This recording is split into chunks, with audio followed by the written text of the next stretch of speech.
사랑하는 초업제일교회 성도 여러분, 유튜브 시청자, 구독자 여러분 반갑습니다. 김정빈 목사입니다. 간밤에도 평안히 잘 주무셨습니까? 오늘은 2026년 2월 28일 토요일인부 이번 달 마지막 날입니다. 오늘도 좋은 하루 되시기를 바랍니다. 제가 기도하고 오늘의 말씀 묵상을 시작합니다. 하나님 감사합니다. 2월 한 달도 지켜주시고 또 이렇게 어제 간밤도 지켜주시고 2월의 마지막 날을 맞이하게 하시니 감사합니다. 오늘도 우리에게 선물로 주어진 이 하루 하나님의 뜻대로 살기를 원합니다. 하나님의 영광을 나타내는 우리의 삶이 되기를 원합니다. 오늘도 말씀 앞에 섰사오니 말씀 묵상을 통하여 하나님의 뜻이 무엇인지 깨닫게 하여 주셔서 그 뜻대로 말씀대로 순종하는 믿음의 삶이 되게 하여 주옵소서. 모든 것 주께 의탁하며 예수님 이름으로 간절히 기도하옵나이다. 아멘. 할렐루야. 좋은 아침입니다. 함께 말씀 묵상하실 본문은 마태복음 18장 21절부터 35절의 말씀입니다. 개역 개정판으로 우리 한번 다 같이 읽도록 하겠습니다. 그때 베드로가 나와 이르되 주여 형제가 내게 죄를 범하면 몇 번이나 용서하여 주리까? 7번까지 하오리까? 예수께서 이르시되 내게 이르노니 7번뿐만 아니라 7번을 7번까지라도 할지니라. 그러므로 천국은 그 종들과 결산하려 하던 어떤 임금과 같으니 결산할 때에 10,000달란트 빚진 자 하나를 데려오매 갚을 것이 없는지라 주인이 명하여 그 몸과 아내와 자식들과 모든 소유를 다 팔아 갚게 하라 하니 그 종이 엎드려 절하며 이르되 내게 참으소서 다 갚으리이다 하거늘 그 종의 주인이 불쌍히 여겨 놓아 보내며 그 빚을 탕감하여 주었더니 그 종이 나가서 자기에게 100데나리온 빚진 동료 한 사람을 만나 붙들어 목을 잡고 이르되 빚을 갚으라 하매 그 동료가 엎드려 간구하여 이르되 나에게 참아주소서 갚으리이다 하되 허락하지 아니하고 이에 가서 그가 빚을 갚도록 오게 가두거늘 그 동료들이 그것을 보고 몹시 딱하게 여겨 주인에게 가서 그 일을 다 알리니 이에 주인이 그를 불러다가 말하되 악한 종아 네가 빌기에 내가 내 빚을 전부 탕감하여 주었거늘 내가 너를 불쌍히 여긴과 같이 너도 내 동료를 불쌍히 여김이 마땅하지 아니하냐 하고 주인이 노하여 그 빚을 다 갚도록 그를 옥졸들에게 넘기니라. 너희가 각각 마음으로부터 형제를 용서하지 아니하면 나의 하늘 아버지께서도 너희에게 이와 같이 하시리라. 아멘. 네, 오늘 본문 말씀 먼저 주의할 때 은혜 받으시기를 바랍니다. 오늘 21절과 22절 두 절은 제한 없는 용서가 나오죠. 제자들이 대변인 역할을 하는 베드로가 자신에게 죄 지은 사람을 몇 번 용서해야 하는지 예수님께 21절에서 여쭈었습니다.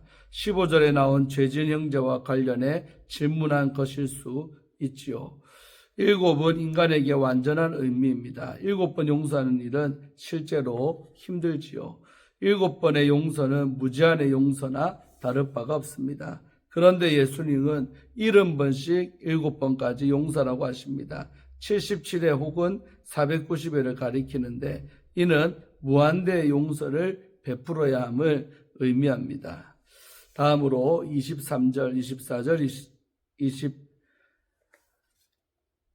끝까지, 그러니까 전체 23절에서 35절까지는 용서하지 않는 종의 비유가 나오고 있죠. 베드로의 질문에 대한 예수님의 직접적인 대답은 22절에 나옵니다. 그리고 23절부터 35절은 비유 형식으로 주어지는 대답입니다. 하늘나라는 어떤 왕이 종들과 결선하는 것과 같다고 23절에 말합니다.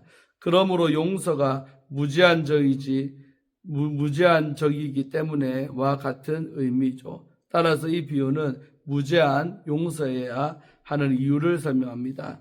10,000달란트 빚진 자가 결산하기 위해 왕 앞에 왔습니다. 24절이죠. 당시에 한 달란트는 6,000데나리온의 가치입니다. 한 데나리온은 노동자의 하루 품삯이었습니다. 요세푸스의 기록에 따르면 헤롯 아켈라우스가 유대 지역에서 거둔 세금이 600달란트였다고 합니다.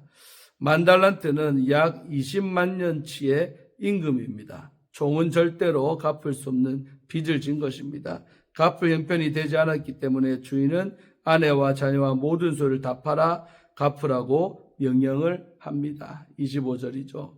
종은 엎드려 절하면서 참아주면 곧 시간을 주면 갚겠다라고 다짐을 합니다. 26절이죠. 그러나 누구도 그의 말을 믿을 사람은 없습니다. 주인도 그 종이 빚을 갚는 것이 불가능하다고 생각을 했고 시간을 주면 갚겠다는 말을 믿지 않았습니다. 그런데 놀랍게도 왕은 종의 빚을 다 탕감해 줍니다. 27절 말씀이죠. 이유는 긍휼입니다. 마태복음에서 예수님은 스스로 문제를 해결할 수 없는 사람을 불쌍히 여기셨습니다. 흥미롭게도 탕감하다를 위해 용서다라는 동사가 사용이 됐습니다. 아피엠이라는 단어이죠.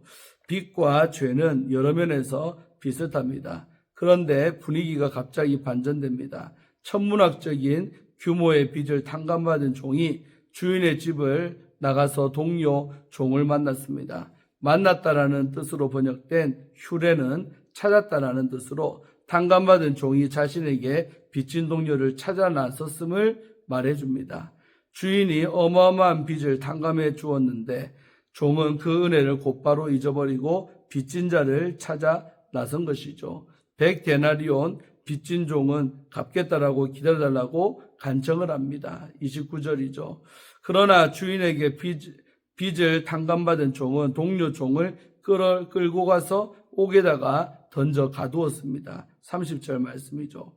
종은 동료의 부탁을 허락하지 않았습니다. 허락하지 아니하고로 번역된 부분을 직역하면 그러나 그가 원하지 않았다가 됩니다.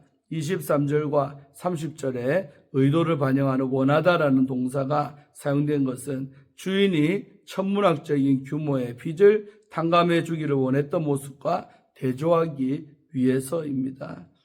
빚을 탕감할 수 있는 의지는 긍휼에서 나오는 것인데 종에게는 긍휼이 전혀 없었습니다. 이 상황을 본 동료 종들은 큰 충격을 받아 주인에게 모든 일을 보고합니다. 31절이죠. 몹시 딱하게 여겼다라는 표현은 극도로 충격을 받았다라는 뜻입니다.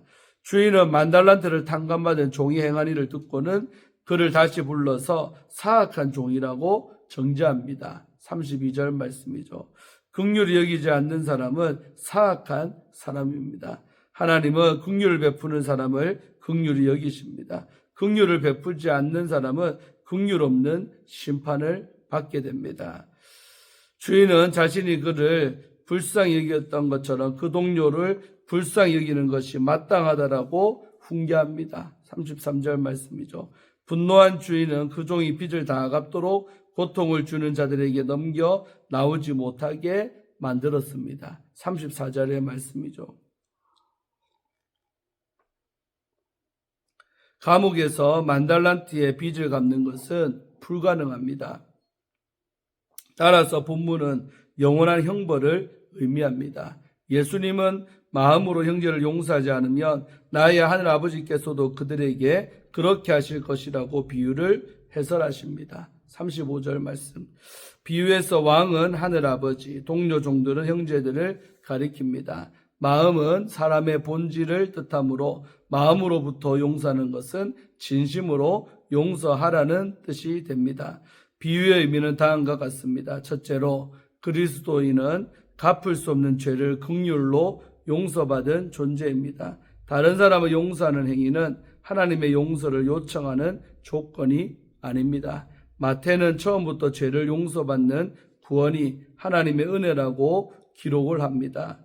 하늘나라가 인간의 노력이 아니라 하나님의 은혜로 온 것처럼 그 나라의 특징인 용서도 하나님에 의해서 먼저 예수 그리스도의 희생으로 주어졌습니다. 긍휼은 예수님이 가져오신 하늘나라의 특징입니다. 이 비유는 하나님의 용서를 경험한 여부는 용서하는 행위로 입증된다는 관점을 우리에게 반영합니다. 하나님의 무한한 용서를 경험한 참제자라면 형제의 자학은 허물에 대해 이 비유에 나오는 종과 같이 행동할 수가 없습니다.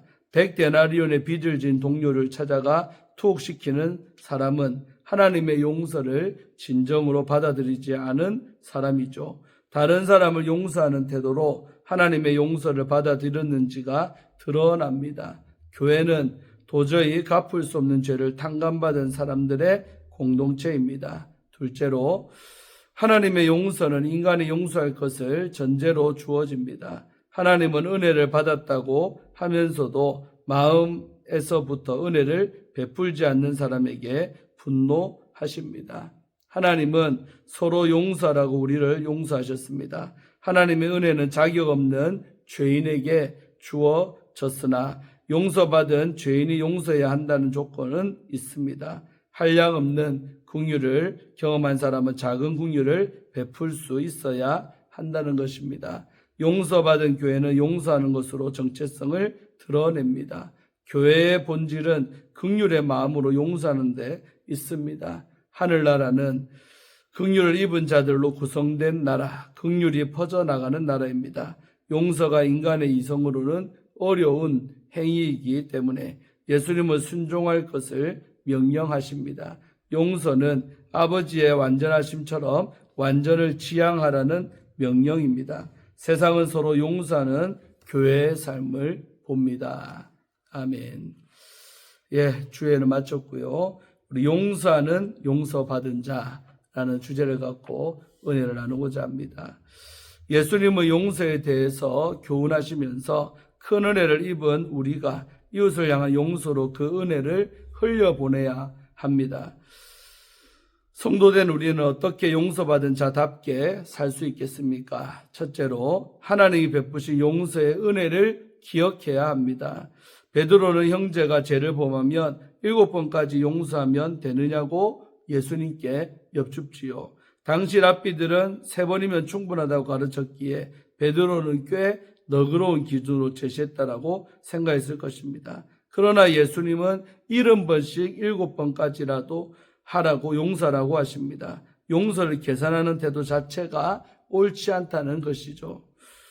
이어지는 비유에서 왕이 10,000달란트 빚진 종과 계산을 시작합니다. 이는 평생 일해도 갚을 수가 없는 천문학적인 금액입니다. 그런데 왕이 그를 불쌍히 여겨 그 빚을 전부 탕감해 주었습니다.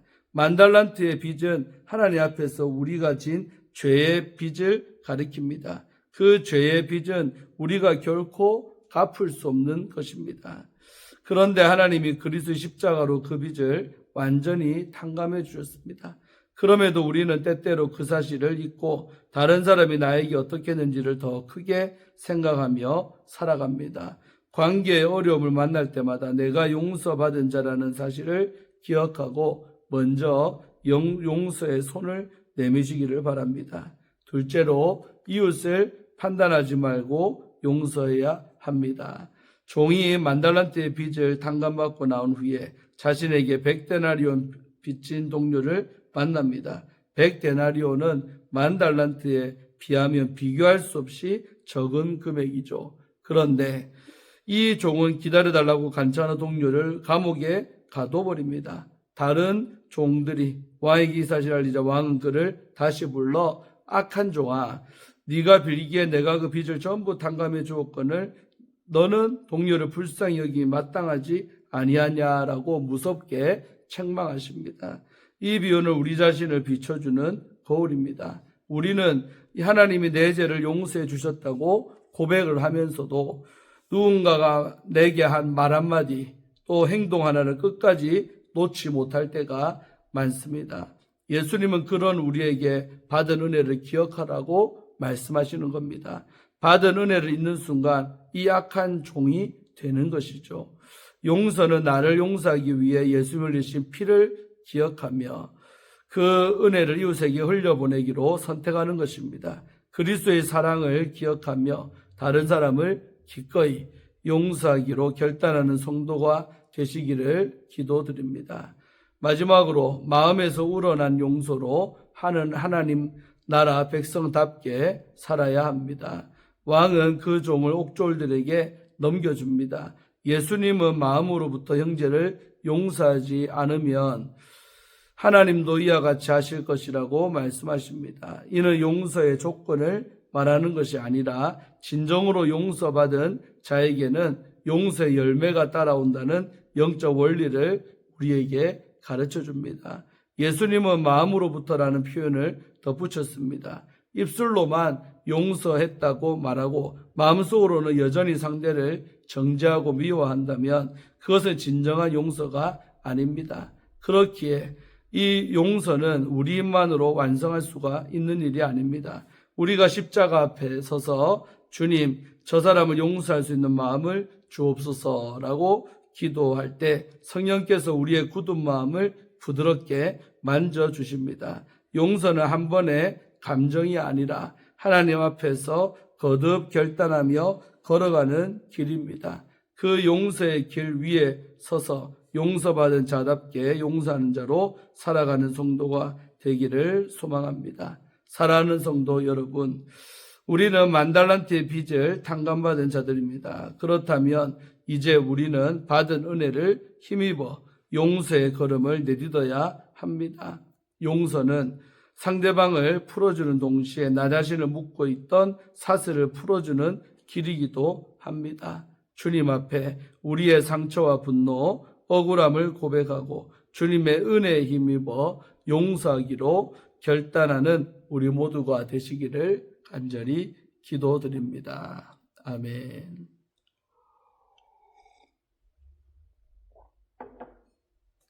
오늘 마지막으로 우리 김양재 목사님, 우리들 교회 목사님이죠. 합격이라는 책의 일부분을 읽어드리고 마치려고 합니다.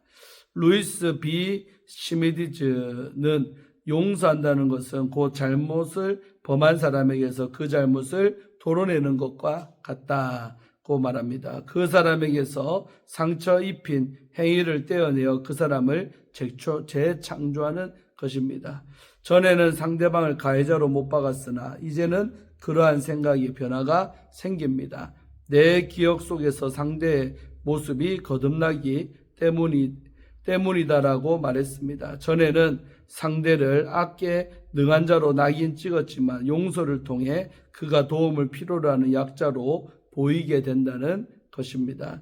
요즘 드라마에 나오는 악역을 봐도 그렇습니다. 집안의 상처가 대물림되어 저렇게 행동한다고 생각하니 안 됐다는 마음이 먼저 들었습니다. 비록 상대방이 나에게 상처를 주었을지라도 그를 재창조할 때 아픈 내 과거까지도 재창조할 수 있게 됩니다. 아멘. 오늘 마지막 김양정 목사님의 글도 은혜가 됩니다. 오늘 많은 은혜 받으신 줄로 믿습니다. 받은 말씀 붙들고 승리하는 하루 되시기를 축원합니다. 기도하고 마칩니다. 하나님 감사합니다. 참으로 용서하며 살기를 원합니다. 우리는 정말 예수님께로부터 천문학적인 만달란트를 탕감받은 것처럼 은혜를 받았는데 정말 은혜 받은 자로서 나에게 실수하고 나에게 상처 준 그 영혼들을 용서하지 못하고 마음에 담아두며 또 그렇게 살 때가 얼마나 많습니까? 하나님 은혜를 기억하고 내가 탕감받은 그것을 생각하며 나에게 실수하고 또 나에게 상처를 줬던 그 모든 것을 다 우리도 용서하며 살기를 원합니다. 내가 먼저 용서받았기 때문에 우리도 용서의 그 은혜를 남들에게 사람들에게 베풀면서 살기를 원합니다. 그렇게 다들 되기를 간절히 기도드립니다. 하나님 아버지 늘 은혜 속에 살게 하시고 하나님께 받은 은혜를 늘 기억한다면 이 세상 살아가며 못할 용서가 없고 못할 섬김이 없는 줄로 믿습니다. 정말 한 영혼들을 사랑하며 천국으로 이끌 수 있는 우리가 되기 위해서라도 용서의 사람이 되기를 원합니다. 용서할 수 있는 사람, 또 용서할 수 있는 우리 교회 공동체가 되도록 함께하여 주옵소서. 감사드리옵고 예수님 이름으로 간절히 축복하며 기도하옵나이다. 아멘. 할렐루야. 오늘도 좋은 하루 되시고 내일이면 이제 3일절이고 또 3월의 첫날인데 거룩한 주일입니다. 내일 또 아침에 큐티로 만나고 또 주일 예배로 만나겠습니다. 샬롬.